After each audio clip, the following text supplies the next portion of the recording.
Bună din nou! Bine ați revenit pe canalul meu de YouTube. Acesta va fi episodul 2 din transformarea mea. Vi-l prezint pe Hermes, modelul meu. Bun. Acesta este episodul 2 din seria pe care o fac despre transformarea mea. Dacă nu ați văzut episodul 1, este la mine pe canal. O să-l atașez puțin și aici. Ideea este că vreau să-mi spun povestea, cum am ajuns de la cel mai oribil stil de viață posibil la a fi antrenoare de fitness, la a avea un stil de viață foarte sănătos, la a mânca foarte sănătos, la a face foarte mult sport, la a avea obiceiuri foarte bune, la a fi foarte productivă. Este o transformare majoră. Așa că am început să o povestesc. În primul episod v-am arătat cum consumam 5 energiante pe zi, 2 pachete de țigări pe zi, 5 cafele, fast food, foarte multă prăjală, foarte multe dulciuri și cum ușor am început sportul, am început o alimentație sănătoasă, fără a avea scopul de a slăbi, pur și simplu am vrut o schimbare în viața mea, așa că o să continuăm episodul, dacă l-ai urmărit și tu, asta este continuarea. Bun. Deci ne aflăm pe 1 octombrie 2019, când vă spuneam că am primit acea ofertă de la job să plec din țară, să plec în Letonia, în Riga. Nu știam nimic despre această țară, nu știam că o să îngheț pe durata întregului an, nu știam că sunt temperaturile extreme, nu știam totuși că este o țară atât de frumoasă, foarte frumoasă, dar foarte diferită și când zic diferită mă refer și la cultură diferită, mă refer și la oameni, că au personalități și au obiceiuri și stiluri diferite. Bine, era de așteptat chestia asta, doar că m-am lovit de o cultură diferită și de alți oameni care erau mult mai reci ca și personalitate, mult mai serioși, mult mai retrași, mai izolați. Dar asta este altă poveste. Am ajuns în Riga, în Letonia, cu jobul. Așa că, după ce m-am instalat la locul de cazare, care din păcate a fost sub așteptările mele, a fost groaznic, de fapt, nu sub așteptările mele, a fost destul de groaznic primul loc de cazare, ne-am lovit de o situație foarte neplăcută în care împărțeam, cum ar veni, un etaj cu alte persoane pe care nu le cunoșteam, fiecare avea camera lui, dar hallul unde se afla și toaleta și bucătăria și o masă foarte mare unde puteai să iei cina, erau la comun. Practic era să zicem, un apartament cu 4 camere, dar restul la comun. Ideea este că dacă erau persoane pe care eu le cunoșteam, nu m-ar fi deranjat să stau în același spațiu comun, dar fiind bărbați în toată firea pe care eu nu-i cunoșteam, ruși, a fost un pic cam neplăcut. De ce spun asta? Pentru că, dacă vă amintiți, eu eram foarte obsedată de o alimentație foarte sănătoasă, ceea ce însemna că eu îmi pregăteam toate mesele acasă, iar bucătăria aia la comun a fost groasnică. Groasnică! Eu petreceam destul de mult timp în bucătărie gătindu-mi toate mesele și pregătindu-mi toate mesele, iar fiind acea bucătărie la comun cu persoane pe care eu nu le cunoșteam și cu care nu puteam să mă înțeleg pentru că nu vorbeam nici engleză și nu vorbeam limba lor, a fost groasnic. Aveam o plită foarte mică, formată din 2 ochiuri, și acolo trebuia să-mi gătesc mesele pe 5 zile, că eu așa îmi găteam pe 5 zile. Dar trecând peste asta, bineînțeles că m-am ținut de plan, bineînțeles că am urmat o alimentație cât mai corectă, am găsit alte strategii prin care pot să mai limitez, să mai scurtez timpul în bucătărie, așa că la micul meu dejun, o să vă pun aici pozele, în fiecare zi, cred că timp de 6 luni de zile, și nu exagerez, deci nu exagerez, 5-6 luni de zile, eu am avut același mic dejun care a constat în iaurt grecesc, nuci, ciocolată neagră, uneori da, uneori nu, și foarte multe fructe confiate. Și eu asta mâncam în fiecare zi la mic dejun. Se găsea acolo un mix în care avea deja 2 sau 3 tipuri de nuci, avea merișoare, avea safide sau uneori caise confiate, fel și fel de fructe pe care eu îl turnam direct peste un iaurt grecesc și asta mâncam în fiecare zi la micul dejun. Eu asta am mâncat timp de 5-6 luni de zile, vă spuneam. Iar eu la 2 zile după ce am ajuns într-o țară nouă, m-am dus direct într-un magazin fizic de suplimente și mi-am cumpărat proteină. Deci, mi-am cumpărat proteină după 2 zile după ce am ajuns acolo, pentru că trebuia să mi-o pun în iaurt grecesc. Trebuia să mănânc high proteină. Da, am să vă atașez aici pozele. Deci, cafeaua și iaurtul cu nuci și cu fructe confiate.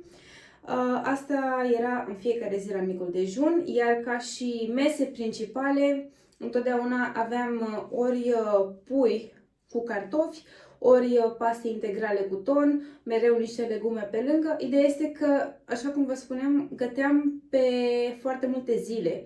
Găteam pe 5 zile, ceea ce însemna că eu îmi făceam deja micul dejun, masa de prânz, pe 5 zile. Seara, când ajungeam acasă, puteam să mai gătesc și așa mai departe, dar primele 2 mese eu le aveam deja făcute, eram mereu cu casoleta după mine, absolut mereu eram, indiferent că mă duceam la muncă, indiferent că eram acasă, indiferent că mă duceam în vizită, ceea ce se întâmplă foarte rar, eu eram cu casoleta după mine, deci nu plecam nicăieri fără casoletă, nu mâncam în altă parte. Asta este și ideea acestui videoclip, pentru că vă spuneam că eu am transformat dintr-o alimentație frumoasă, plăcută, un stil de viață cu sport, am transformat chestia asta într-o obsesie, în ceva foarte restrictiv, deși nu era cazul, pentru că eu nu am participat niciodată la competițiile de bodybuilding, nu am avut niciodată intenția să particip la așa ceva, nu am vrut să o duc niciodată spre performanță, eu mi-am dorit doar să am un stil de viață cât mai sănătos, care să mă ajute să trăiesc bine în viața de zi cu zi. Ideea este că eu după 5 zile, după ce am ajuns acolo, am început și sala, aveam 5 antrenamente pe săptămână, mesele erau stricte, antrenamentele erau stricte, nu lipseam de la antrenamente niciodată, munceam de la ora 7 dimineața până la ora 3 după masa. Norocul meu a fost că aveam sala în incinta locului de muncă, deci imediat după muncă, când terminam la 3, mă duceam la sală. Acolo aveam un antrenament undeva la 2 ore. Începeam să știu deja una alta despre exercițiile în sală, începeam să știu deja diferența dintre o executare proastă, o executare bună, începeam să învăț din ce în ce mai multe, pentru că vedeam în același timp și în jurul meu persoanele cum lucram, exercițiile pe care eu îmi doream să le fac. Mi-am făcut din nou curajul și m-am dus și am întrebat de multe ori: scuze, mi explici mie exercițiul ăsta, arată și mie, te rog, cum se face. Și spre norocul meu am dat niște persoane de nota 10 care m-au ajutat, care mi-au explicat, deci nu putem să generalizăm cazul anterior, nu putem să facem pe toată lumea la fel din cauza unei persoane. Așa cum spuneam, am continuat cu cele 5 antrenamente, cu alimentația strictă, mereu îmi cumpăram suplimente de la magazinul respectiv, am să atașez aici foarte multe poze, încercam fel și fel de snack-uri proteice, de brioșe, de batoane proteice, tot ce însemna fără zahăr. Încă suntem în 2019, am ținut-o așa foarte multe luni de zile, iar apoi, pentru că eram într-o țară nouă și pentru că începeam să cunosc din ce în ce mai multe persoane noi, bineînțeles că am avut foarte multe ocazii și oportunități să mă duc la anumite evenimente, să mă duc la anumite petreceri, să mă duc în anumite excursii, pentru că toată lumea era dornică să-mi arate, nu doar mie, ci și colegilor mei, pentru că nu am plecat singură, toată lumea era dornică să ne arate: haide să vedeți plaja, haide să vedeți restaurantul ăsta, haide să vedeți monumentul ăsta. Și vreau să spun că 70% din invitații eu le-am refuzat. Le-am refuzat pentru că eram blocată pe faptul că un antrenament pierdut nu poate fi recuperat. Eram blocată pe faptul că dacă voi consuma ceva greșit din punct de vedere alimentar, voi pierde tot progresul de până acum. Eram blocată pentru că nu știam ce înseamnă un echilibru în stilul ăsta de viață, ce înseamnă să nu-ți pierzi partea socială, pentru că este foarte important în momentul în care practici un sport, în momentul în care ai un stil de viață cât mai sănătos. Asta nu înseamnă că trebuie să renunți la viața ta socială. Eu asta am făcut, eu nu ieșeam nicăieri, eu am primit invitație la zile nomastice, am primit invitație să merg să vizitez orașul respectiv sau să merg să vizitez localul respectiv, iar eu am refuzat pentru că aveam antrenament și mă duceam la antrenament. De multe ori prietenele mele, pentru că atunci când am plecat în Riga, am avut norocul să plec cu cele mai bune 2 prietene ale mele din vremea respectivă. Așa că imaginați-vă să plecați la 20 de ani într-o țară străină cu cele mai bune prietene ale voastre.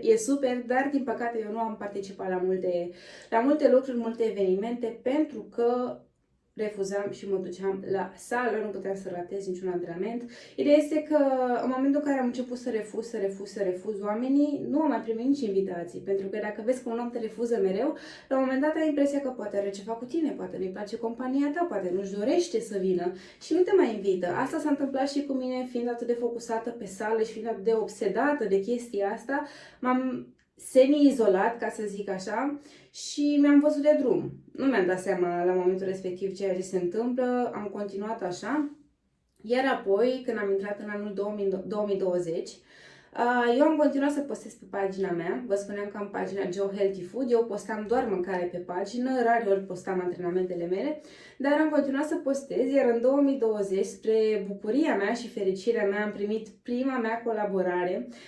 Asta a fost prima dată când un brand și-a dorit să lucreze cu mine, să se asocieze cu imaginea mea și m-am simțit foarte fericită, pentru că eu nu aveam gânduri să fiu influencer sau să fiu content creator, așa cum vă spuneam, eu postam pentru că îmi plăcea să împărtășesc cu ceilalți, îmi plăcea să arăt tuturor ce am găsit, încercați și voi, e super și așa mai departe. Firma cu care am avut prima mea colaborare se numește Boost Juice. Este practic un magazin de smoothie-uri, dar vă spun cu mâna pe inimă, au fost și sunt cele mai bune smoothie-uri pe care eu le-am consumat. Sunt diferite, sunt super bune, super bune, nu se găsește aici în România, se găsește doar în Riga, cred că este o firmă de-a lor. Ideea este că m-au contactat pentru că le consumam foarte des produsele și le postam mereu pe pagină și mi-au spus că în schimbul publicității și în schimbul postărilor mele în care le dau tag, o să-mi ofere o cărticică, un card la care am dreptul să-mi aleg o băutură zilnic gratis. Am fost foarte fericită, foarte entuziasmată. De atunci, practic, s-a și lansat, să zic așa, cariera mea cu pagina de fitness, pagina de nutriție. Am continuat să postez și mai mult, pentru că îmi doream cât mai multe colaborări. Eu habar n-aveam ce înseamnă colaborări cu branduri. Am continuat cu alimentația, cu antrenamentele și am introdus cheat day-ul. Nu aveam cunoștințe aprofundate în nutriție, nu știam ce înseamnă calorii, macronutrienți, nu știam cum trebuie să slăbești, cum trebuie să te îngrași, ce trebuie să faci. Ideea este că aveam un prieten și încă am un prieten foarte bun care îmi explica cât de cât. Dacă vrei să pui masă musculară, trebuie să mănânci mai mult. Dacă nu vrei să pui masă musculară și vrei să slăbești, trebuie să mănânci mai puțin, dar în ambele cazuri trebuie să ai o alimentație curată și un număr ridicat de proteină. Atât știam. Eu puneam mesele ochiometric, adică nu le cântăream, nu știam exact câtă proteină am, le puneam ochiometric. Și am implementat cheat day-ul, cum vă spuneam. Cheat day-ul meu constă într-o zi pe săptămână aleasă de mine. Era lunea. Eu mi-am lăsesem să-mi pun cheat day-ul luni. Deci, eu de marți până duminică mâncam strict. Deci, strict. 3 mese pe zi și un shake proteic. Atât. Deci, nu o cafea în plus, nu o linguriță de zahăr în plus, nu lapte în plus, nu dăm să gust. Deci, nu gustam. Deci, dacă puneai ceva în fața mea, eu nu gustam, nu mă atingeam. Nici măcar nu miroseam, nici nu voiam să văd. Deci nu am gustat foarte multe lucruri și am refuzat foarte multe preparate delicioase. Sunt 100% sigură din cauza asta. Și mă abțineam, în toate cele 6 zile mă abțineam să nu gust nimic și să nu mănânc nimic și îmi făceam o listă pe durata săptămânii cu toate lucrurile pe care eu vreau să le încerc în cheat day-ul meu. Și îmi scriam, vreau să mănânc gogoși de acolo, vreau să mănânc preparatul respectiv de la restaurantul respectiv, vreau să mă duc să-mi cumpăr plăcintă, vreau să mănânc chipsuri. Le notam, iar în momentul în care venea cheat day-ul meu, adică luni, eu îmi puneam alarma la 6 dimineața. Deci asta e disperarea aia de a mânca, voi vă dați seama, să te trezești la 6 dimineața cu gândul să te duci să mănânci. Deci eu mă trezeam la 6 dimineața, aveam un magazin lângă mine care avea și raionul de patiserie și făcea croasante calde. Mă trezeam la 6 dimineața, în cheat-day-ul meu, mă duceam la magazin ca să cumpăr toate nebunile alea de patiserie calde, începeam să mănânc de la 6 dimineața și consumam până la finalul zilei, nu exagerez, cred că ajungeam lejer la 10.000 de calorii. Și când zic 10.000 de calorii, mă refer că eu de la 6 dimineața până la 12 noaptea când adormeam, eu mâncam croissante, mâncam pizza, mâncam paste, mâncam un borcan întreg de Nutella, mâncam clătite, mâncam plăcinte, mâncam patiserie, mâncam efectiv tot ce mă abțineam să mănânc într-o săptămână, eu mâncam într-o zi, voi vă dați seama că, deci, mă durea stomacul, mai puteam să respir, dar eu tot mâncam, pentru că știam că mâine nu mai am voie să mănânc. Deci eu mâncam doar pentru că în capul meu era că eu nu mai am când să mănânc chestiile astea. Eu dacă nu mănânc acum și de asta, eu trebuie să mai aștept 6 zile ca să am voie iar să mănânc chestia asta. Deci era o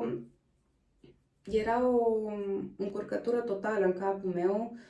Este un lucru foarte greșit ceea ce am făcut eu. Este un lucru pe care sper să nu îl mai facă nimeni, sper să nu fie nimeni în situația mea, pentru că într-un fel este un stres psihologic pentru nimic.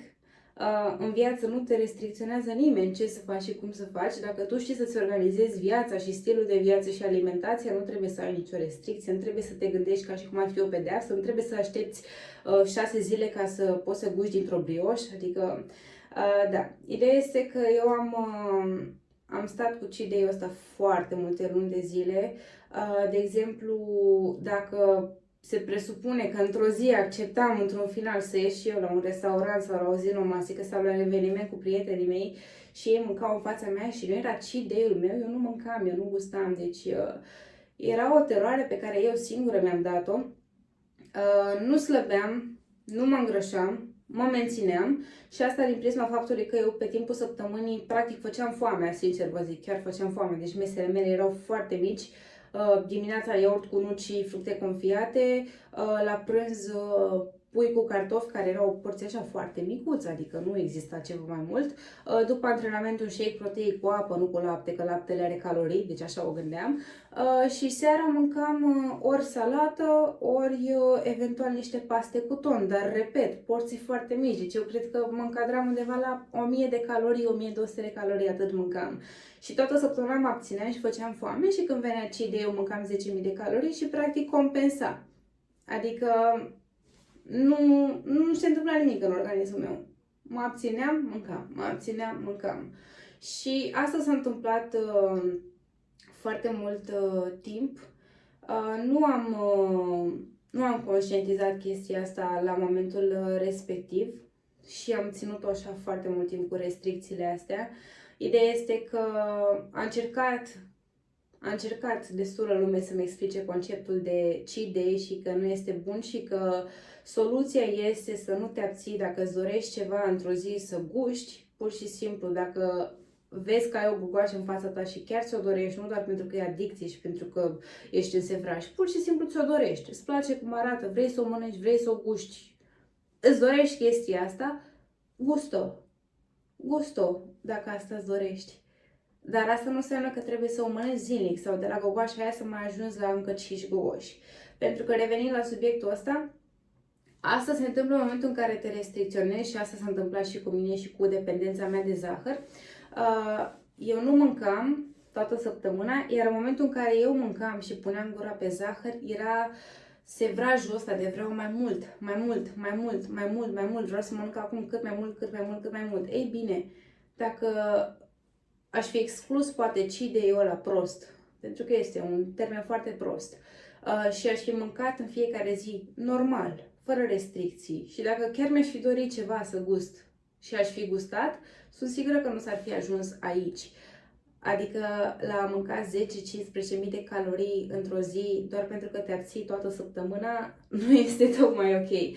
De asta vă spun că din alimentația frumoasă și sportul pe care îl făceam la un nivel normal, la un nivel plăcut, fără nicio obligație, am ajuns la foarte, foarte mult stres, foarte mult foarte multă agitație în jurul meu, pentru că mereu mă gândeam, vreau să fac aia, dar nu pot, vreau să mă duc acolo, dar nu pot, trebuie să mă duc la sală, ratez antrenamentul, nu pot să mănânc, îmi iau mâncarea după mine, aia da, aia nu. Am avut foarte multe dificultăți și cu locurile în care am stat și locurile în care am fost cazați.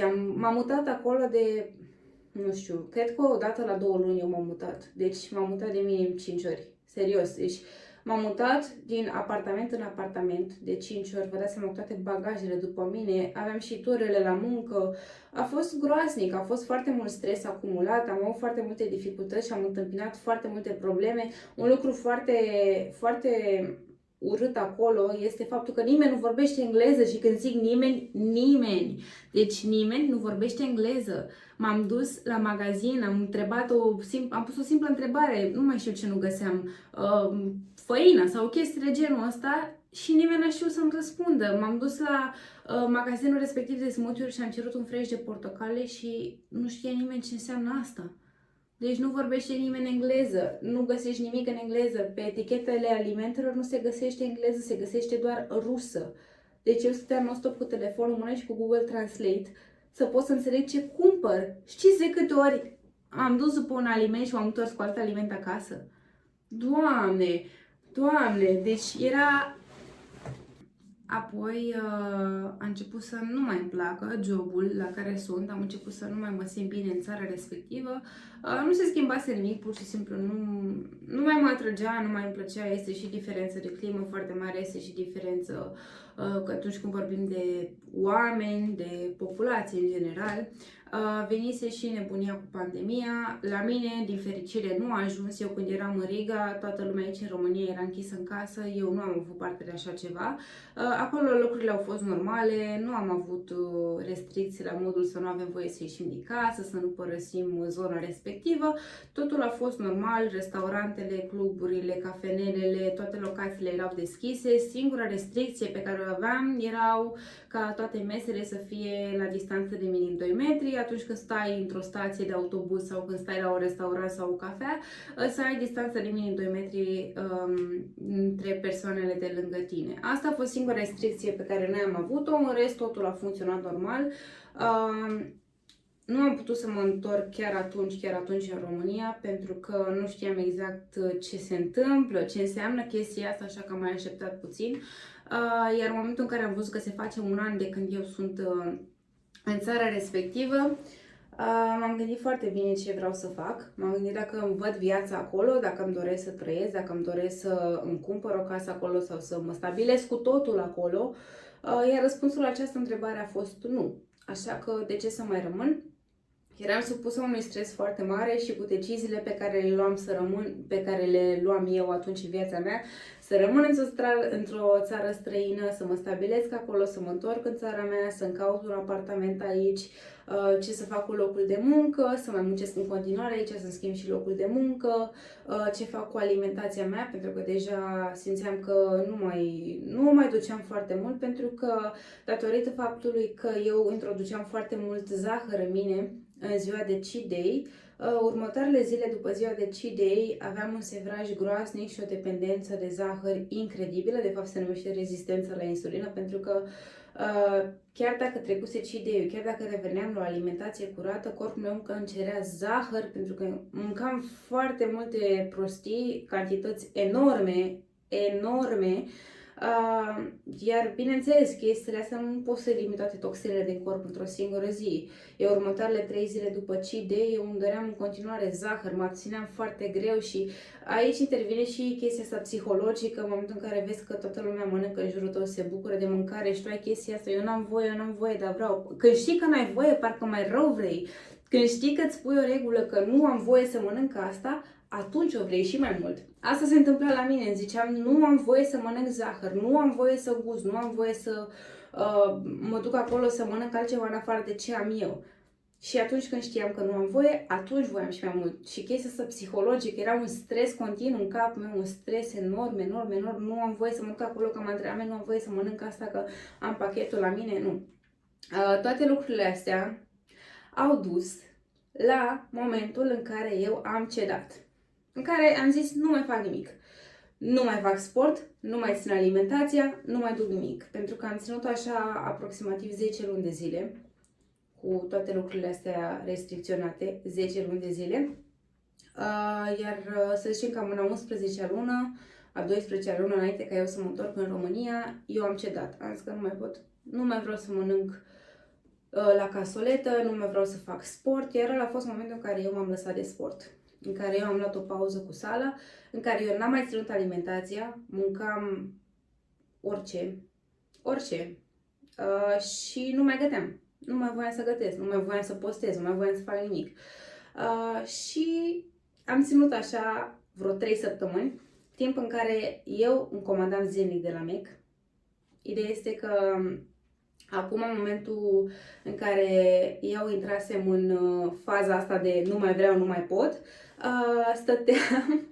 stăteam fix în centru din Riga și era McDonald's-ul la fix 1 minut de scara mea. Deci eu coboram din bloc, făceam stânga, mergeam 30 de secunde și intram în McDonald's, care era deschis 24/7. Ce surpriză, nu-i așa? Da, și mâncam McDonald's în fiecare seară. Și când zic mâncam McDonald's în fiecare seară, însemna că eu îmi comandam sau mergeam să-mi cumpăr 2 McPuișori, un cheeseburger, 3 sosuri, 2 porții mari de cartofi, erau niște biluțe așa de cheese, de cașcaval cu jalapeno și niște aripioare sau stixuri, ceva. Știți că mai apar din când în când chestii de genul ăsta. Plus o plăcintă. Eu asta îmi comandam de fiecare dată și asta mâncam. Deci asta am mâncat zi de zi, fără să mă satur. Și stăteam pe canapea și mâncam McDonald's. Nu mai voiam să fac nimic. Asta a dus din cauza stresului psihologic și fizic, bineînțeles, pe care l-am aruncat asupra corpului meu, cu deciziile pe care le-am luat eu, neștiind și neavând informații cum să gestionez, de fapt, un stil de viață care să fie plăcut și nu dus în extrem și exagerat. Și am mâncat și bineînțeles că m-am îngrășat. Am pus pe mine, pentru că am mâncat numai prostii. M-am îngrășat, mă simțeam iarăși groasnic, mă simțeam iarăși cu dureri de stomac, mă simțeam iarăși foarte obosită, aveam iarăși toate impuritățile pe piele posibile și imposibile și până la urmă m-am întors în România. Am stat încă vreo lună de zile în România fără să fac sport, pentru că încă eram în faza asta de nu știu ce să fac, unde să mă duc, ce să mă apuc, ce să nu mă apuc, cum să continui. A durat ceva până m-am stabilit și m-am pus la locul meu și mi-am făcut ordine în gânduri. Iar apoi, ușor, am reînceput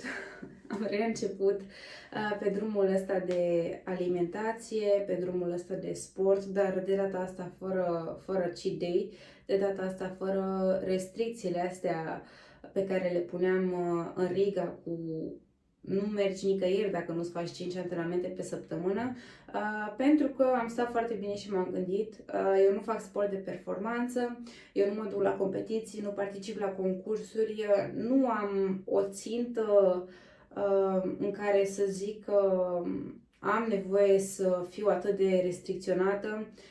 Chestiile astea, da, se întâmplă, dar se întâmplă la sportivii de performanță sau oamenii care au gândul de a-și face un stil de viață din competițiile de bodybuilding. Eu nu aveam chestia asta, așa că nu am de ce și nu am avut de ce nici atunci să continui cu restricțiile astea asupra corpului meu și asupra stilului meu de viață, așa că am lăsat-o mult mai ușor.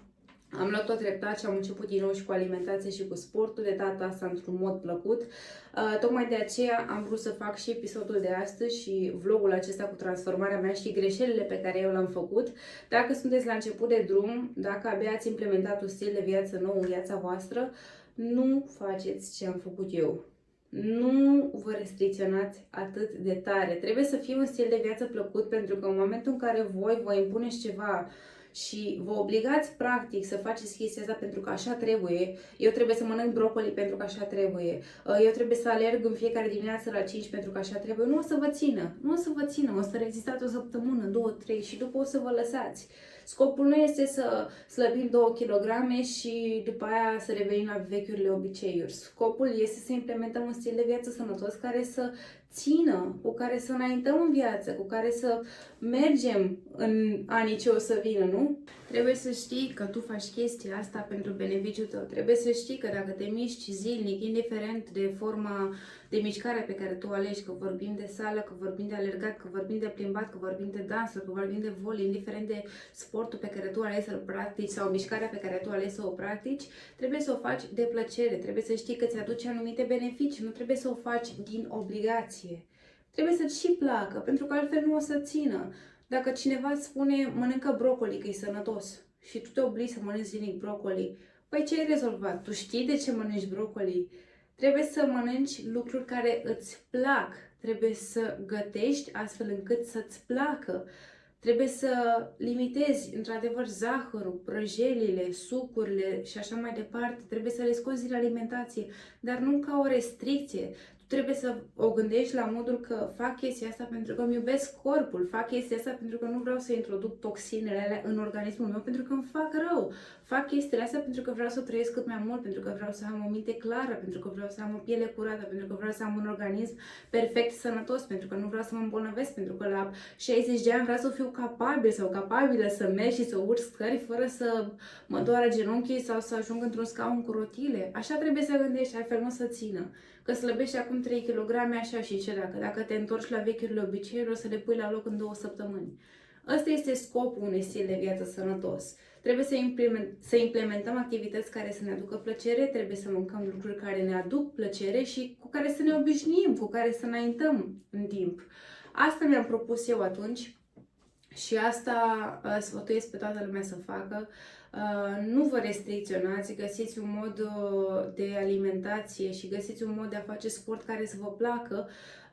Dacă aveți nevoie de un antrenor, de o antrenoare, bineînțeles, trebuie să vă găsiți una cu care să rezonați. Trebuie să rezonați cu stilul persoanei respectiv de viață, să vă doriți să aveți și voi o anumită organizare sau să aveți anumite mese sau să învățați să mâncați și așa mai departe.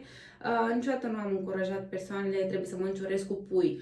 Nu, fiecare persoană este diferită, fiecare persoană are un gust diferit, fiecare persoană are scopuri diferite, așa că fiecare persoană e liberă să-și aleagă cum își creează viața, cum își creează mesele, cum își creează activitățile, sub îndrumarea unui specialist, bineînțeles. Cum vă spuneam, pe mine mă găsiți pe Instagram, dacă doriți să începem o colaborare pe partea de nutriție și de antrenamente, îmi dați un mesaj direct și vă las toate detaliile. Sper că ați înțeles ceva din videoclipul de astăzi. Sper să începeți să faceți mișcare de plăcere și să înțelegeți cu adevărat beneficiile acestea. Trebuie să înțelegeți că faceți un lucru pentru că, nu doar pentru că trebuie, pentru că aduce asta, asta, asta, pentru că mă ajută cu asta, asta, asta, pentru că peste ani vreau asta, asta, asta. Toate lucrurile astea se fac în timp, dar trebuie să știți de ce. Pentru că altfel le veți abandona, pentru că altfel vă veți restricționa până când veți ceda, cum am făcut și eu, și vă veți refugia din nou în vechiurile obiceiuri. Și ce ați rezolvat? V-ați restricționat 3 luni, 4 luni și nu rezolvați nimic așa.